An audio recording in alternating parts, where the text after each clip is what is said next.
Avast me hearties, welcome back aboard the good ship MLG. I be your captain, Monte Cristo, and the salty bilge rat sitting next to me be Optimus Tom. Yar, indeed. I'm a range carrier, I got a gun. Welcome back, guys, to the MLG studios, and happy Talk Like a Pirate Day. I'm not going to be able to contain it very well tonight, Tom. You're not going to be able to contain it, or you're not going to be able to keep it up? My inner pirate is just going to seep out all over this cast. I can tell, definitely. You've got the hair and everything to be a pirate. All right, so tonight, guys, we have another matchup here, sponsored by BIC Flex4 Razors.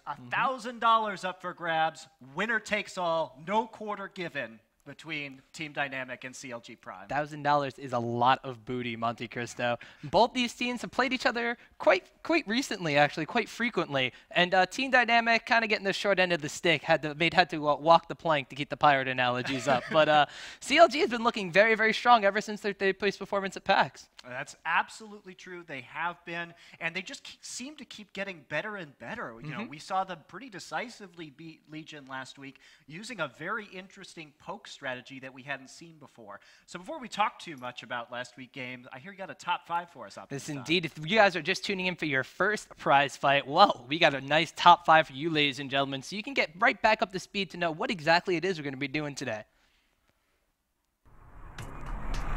So Summoners, let's take a look at the top 5 plays from the first 3 MLG prize fights brought to you by BIC Flex4 Razors. Starting from number 5, we're going to have Legion demonstrating a great use of Zanyas in order to turn a team fight around against TSM. First, Wild Turtle baits a large chunk of damage out from the brunt of TSM. His prolonged death is going to let Legion re-engage the fight on their own terms and take down Chaos. Pursuing a little bit further, Legion will suffer some casualties from Dyrus, but another great Zanyas from Cruiser the Bruiser is going to let the sub Intenso triple kill on Kog'Maw for the ace.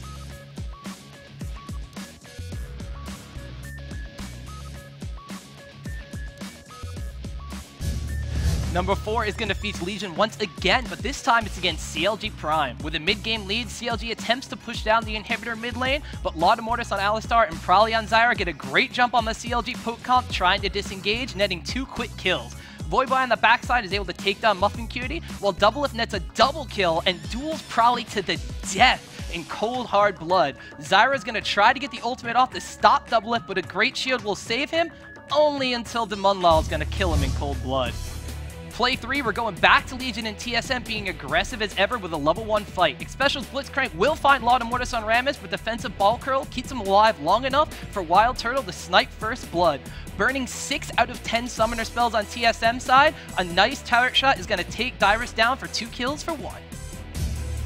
Number 2, we're going to see Legion going back in mid-game Baron against Curse Gaming. However, Saint Vicious and crew are absolutely ready. Wild Turtle's Rise starts the party with Rune Prison, but Malphite and the AoE from Ezreal, Orianna, and Blitzcrank will get Legion to all very, very low in seconds, but a quick response from Sona, Nunu, and a Corki Goes quickly vanquish 4 or 5 members from Curse.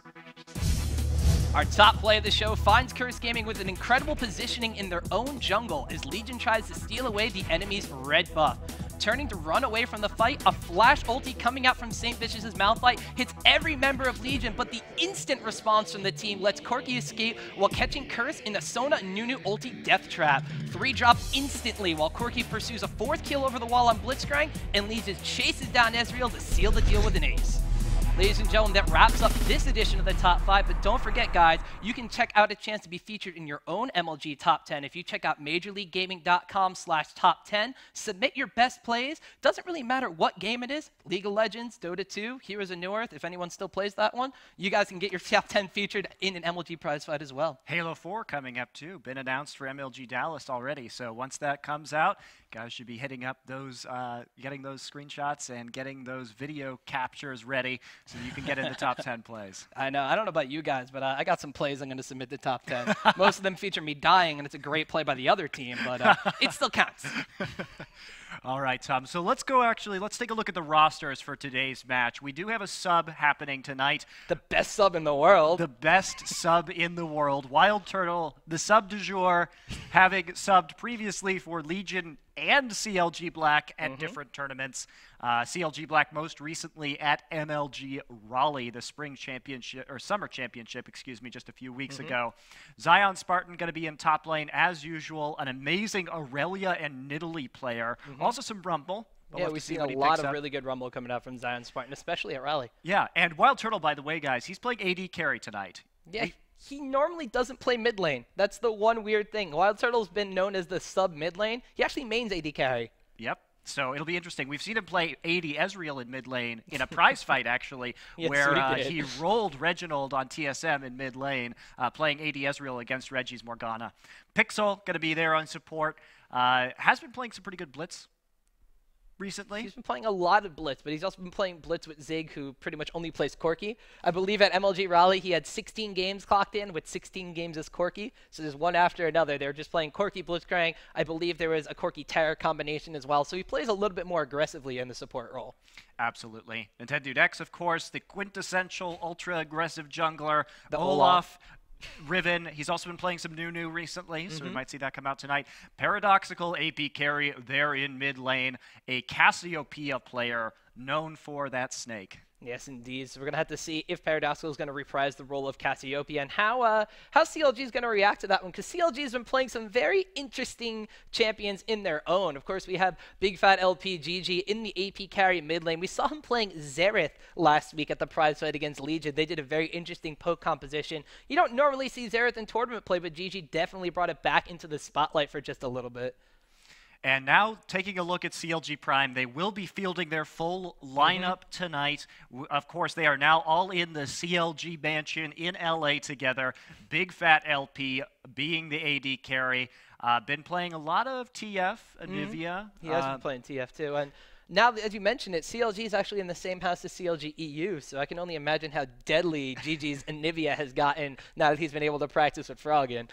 Absolutely. Now, Hotshot GG, of course, in the jungle, looking a lot more threatening than he has in previous weeks. We did see him actually get a ban last week in the prize fight against Legion. His Dr. Mundo getting pretty good.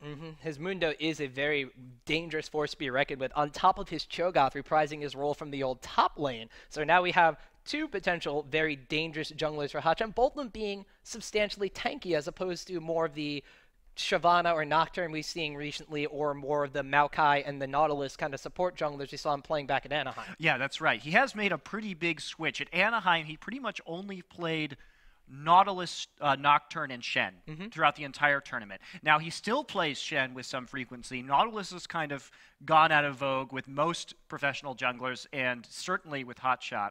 And he still does, and a Nocturne as well, not being played very much anymore. An Odd One also not playing very much Nocturne. So now we're seeing him principally, like you were saying, playing Cho'Gath, Shen, and Dr. Mundo lately. So these are very interesting champs. He definitely goes for more of a gank-heavy style than his predecessor, St. Vicious. And I think one of the interesting things about CLG Prime's swap is that St. Vicious was so focused on counter-jungling, farming, staying a level or two ahead of the opposing jungler. Now we have Hotshot with a very different style. He's more about ward clearing.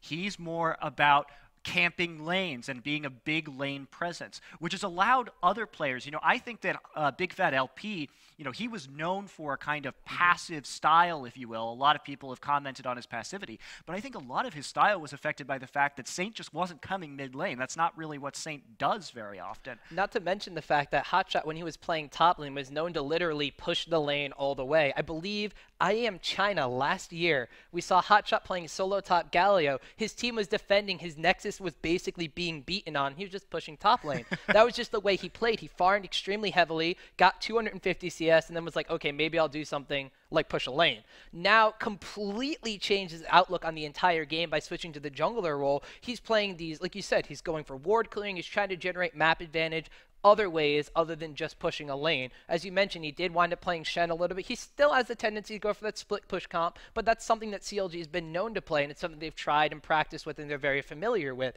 So just by seeing him go a little out of his comfort zone and just evolve as an overall player, it's been really interesting, because now we've also seen some very ridiculous compositions coming out from CLG. And I believe you interviewed Hotshot at PAX Prime, and he was saying innovation is key in League of Legends, and well, no one's doing it better right now than CLG. That's right. And Hotshot also admitted in my interview with him that he didn't believe that his team, CLG Prime, could kind of beat some of the top teams just based on mechanics and moment-to-moment decisions. He thinks that CLG Prime has an advantage in their intelligent theory crafting and their ability to create surprising strategies, and that in a kind of standard meta game, they would actually fall to teams like Dignitas, like Solomid, like some of the other great teams worldwide, and so that they were going to be relying on their strengths, innovating strategies. And last week, we saw that innovation come into play. CLG Prime, known back when Hotshot played in Italy in top lane for that poke comp, they brought it back, but this time they did it with Urgot and support Jace in bot lane. We saw Xerath, played by GG in mid lane, Gragas topped by Voyboy, and Trundle coming out of the jungle. Now, St. Vicious used to play Trundle in the old poke comp because of the strength of that Pillar of Filth, but we've seen it kind of come full circle. They're returning to it with new champions, but it looked very, very similar. It was also something that we as casters didn't really know how to identify with. You did mention that they go for a very strong mid-game timing push, but the way they built their characters was extremely unique. They went heavy defense, except for Urgot, who built the opposite of what Urgot does by building damage through a Manamune, and I believe he got a Last Whisper, not even getting a Brutalizer at that point. They just went for straight damage on Urgot, and the rest of the team built tanky and utility. Voyboy, I remember saying he needs to get some sort of damage for this mid-game push. He went a 20-minute Rod Evade, which is fairly late in the professional scene.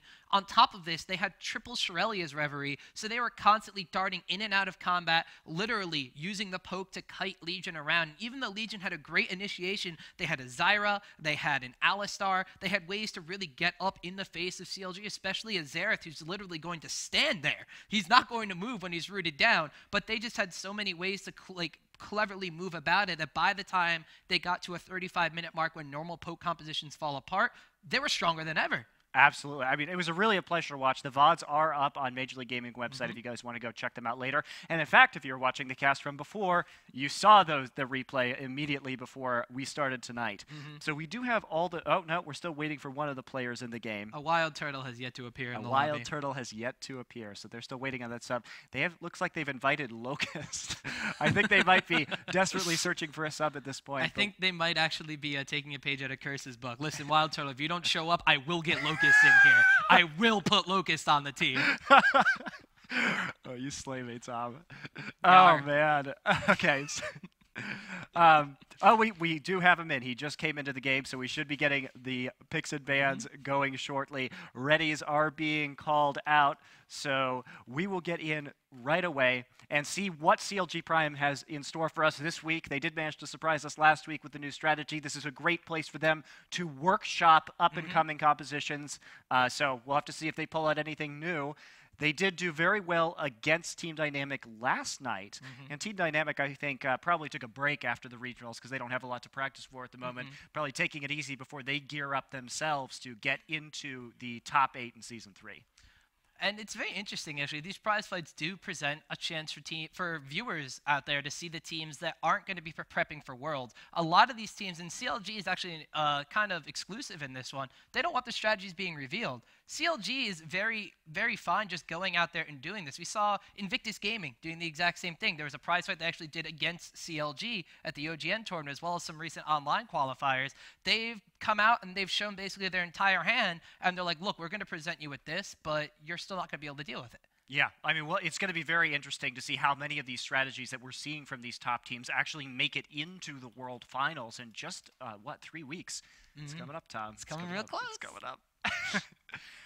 Okay, so we're still waiting to get into this game. The players are calling out their readies. We do have everybody in here. Wild Turtle will be subbing for AD Carry. I'm super excited to see him play AD Carry. I kind of want to see him play the role that he is adjusted to playing. We did actually do an interview at Lauda Mortis at one point for, I believe, GG Chronicle as well. And we got Lauda Mortis to say that when he was warming up with Wild Turtle was basically like, I want to play AD, I don't want to play mid. I want to play AD, I don't care if I have to play mid later. And that's how the armor penetration Ezreal mid lane that beat Reginald's Morgana was born. So I'm kind of interested to see if he's going to take the same kind of full armor penetration, maybe going for like an attack speed armor penetration build, which we've seen on certain range carries that are coming back into play. We've seen it being played on Caitlyn, who's actually getting a buff in a recent patch, which is going to be really, really good. So watch out for Caitlyn, first off. And second off, we've also seen Vayne, who's benefited from this sort of page. Speaking of the Caitlyn buff, I'm going to be really interested to see if Doublelift picks Caitlyn back up again, because Doublelift,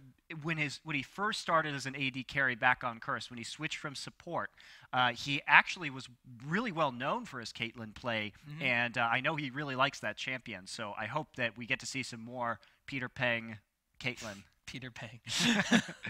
Oh boy. It is one of the champions that does fit extremely well into these poke compositions. We saw Dignitas running Caitlyn. The old CLG poke composition used to run Caitlyn. Even back at about a year and a half ago, the old Epic Gamer was running a push comp using Caitlyn and Heimerdinger. So Caitlyn's always been there. She's just kind of fallen out of favor. And the one thing that Caitlyn really does good is destroy Graves in lane.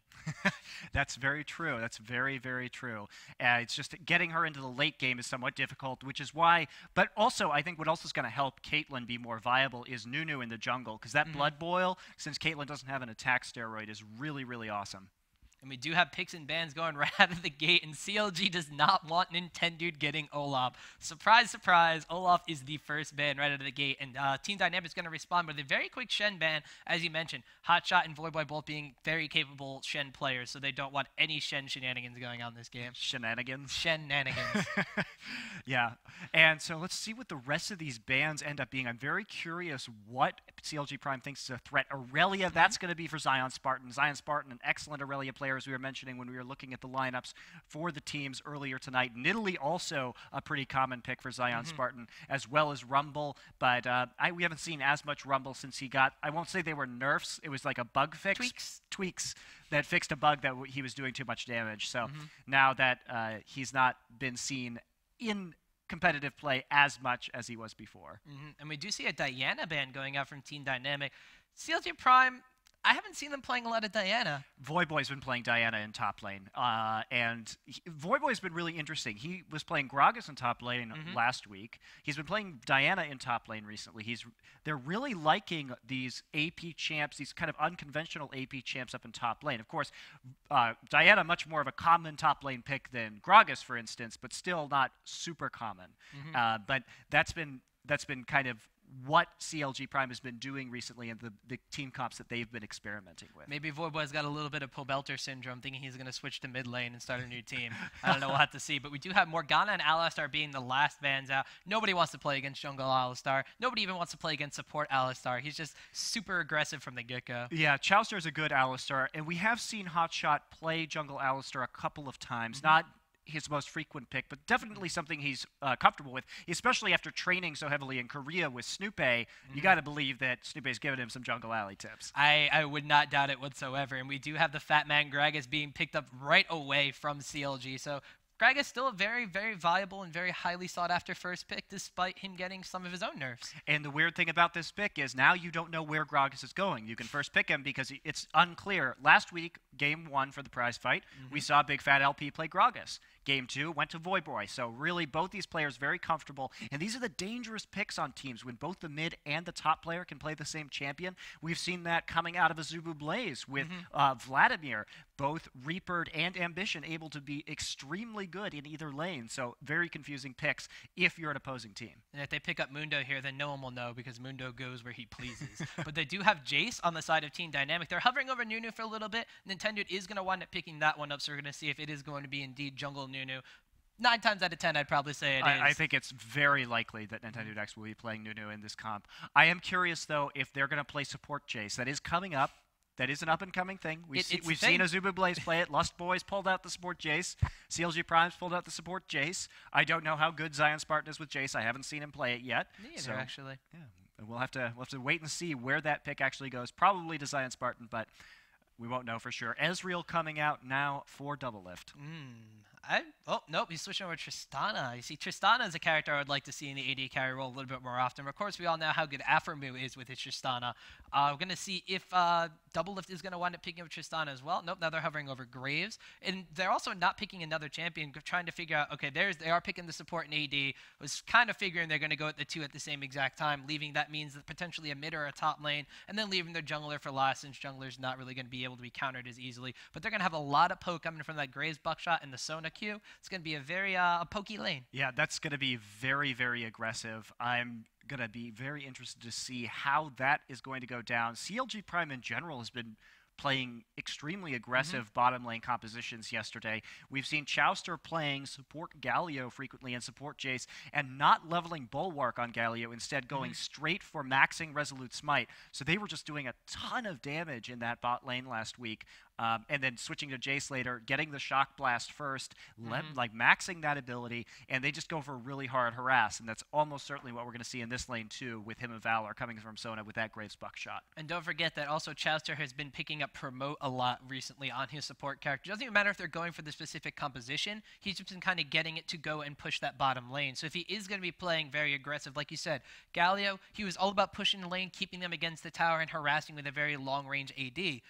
On the flip side now, you know, they had a second lane composition with the Jace where they were able to sit there and poke and harass out the enemy, while the shorter range AD carry was able to sit back and farm very, very easily. And that's probably what we're going to see from the Sona. On the side of Team Dynamic, though, they're going to play a little bit conservatively. They're picking up Soraka as their support character, so she is going to have that sustain for, surprise, surprise, Team Dynamic is picking Corki as their range carry. And if we look at the lanes right now, so now we do know that Jace is going to go top unless for some fluke he ends up in mid. But generally speaking, this is a very difficult team to gank that Team Dynamic is crafting. The knockback coming off of Jace makes him virtually impossible to gank successfully. And of course, Soraka with the Valkyrie from Corki, another lane that's going to be very difficult to gank. Now, this also means that they're going to have a harder time being aggressive early. And what this tells me, their comp, is that Nintendo is going to go for the hard counter jungle with Nunu and Consume. I'm still kind of in awe that we're seeing a Katarina being picked here. Katarina, not by any means a bad champion. She got the rework. She's very, very powerful. Unless you're Skara, then you think she's terrible. But she has a lot of extra damage. She has a lot more farming potential. And now that we have the Cho'Gath with the Rupture AoE, we have Sona with Crescendo, Graves on his Buckshot as well as collateral damage. We have Gragas, who basically has AoE on everything except for his W, which gives him sustain. And then Katarina, who's going to be able to come in and clean up and especially land that Death Lotus for more AoE on top of that. CLG has got a pretty deadly, although very magic-heavy composition coming out.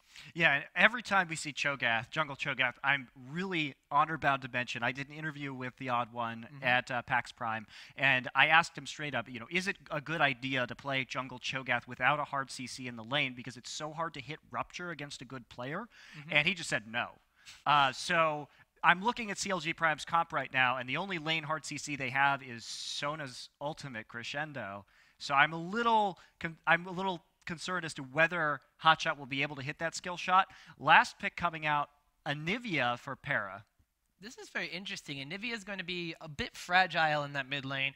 Once Anivia hits level 6, she's going to be able to bust out a lot of damage. But against a Katarina, who, like I said, now that she has the Sinister Steel ability, she's able to pick up Shunpo and still harass with the Bouncing Blades, Anivia is going to be hard-pressed to try to zone her out. One of the cool things is, as you mentioned, TD has a very hard team to gank in any of these lanes. The Jace knockback, the Corki Valkyrie, Anivia, of course, with the wall is going to be able to stop anybody, except for Katarina, who's going to be able to Shunpo over it. However, Katarina seems to be going into the top lane against Jace, and that's very interesting. I don't exactly know how effective Jace's knockback is going to be if Void was able to get in his face and then save Shunpo to chase Jace after. That's a really interesting pick, and absolutely right, Tom. I'm really interested to see how this lane dynamic works.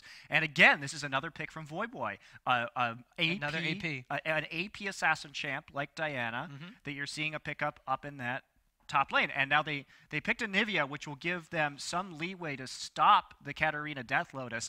They also have Soraka, and Soraka is awesome at stopping that with the silence. So, you know, not the best team to play Katarina against, but we'll have to see how well Voidboy can use that cat ult. I think it's all going to come down to when in the team fights, how many people on Team Dynamic get hit by the crowd control coming out from CLG. As you mentioned, we have Rupture coming out from Hotshot on Cho'Gath. We also have the Scream in order to silence people. We have Gragas with the disposition ability of Explosive Cask, and then of course Sona's ultimate Crescendo is going to make them all dance in place for a period of time.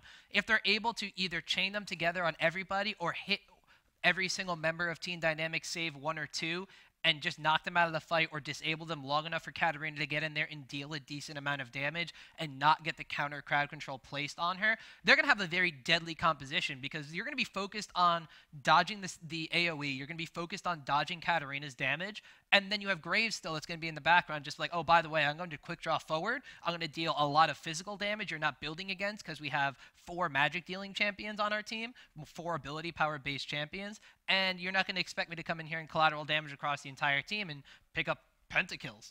So. Yeah, Tom, I really loved your point about the Feral Scream with the Katarina ult. That's such a great point that you bring up. You know, it's a lot of, you're right, a lot of the success that Voyboy is going to have with Death Lotus is going to depend entirely on how well Hotshot can position himself for that Feral Scream. Because that's what, a 3-second silence at max level? I believe so. Yeah, 2 or 3. And that gives Voyboy a lot of time to get that ult off.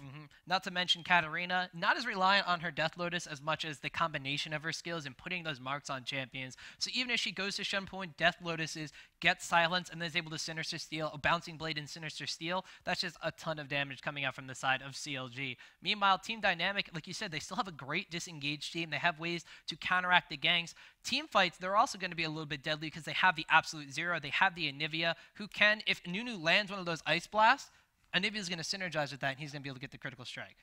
Absolutely. Well, guys, we're going to go through a brief commercial break, but when we get back, it'll be Game 1 between CLG Prime and Team Dynamic.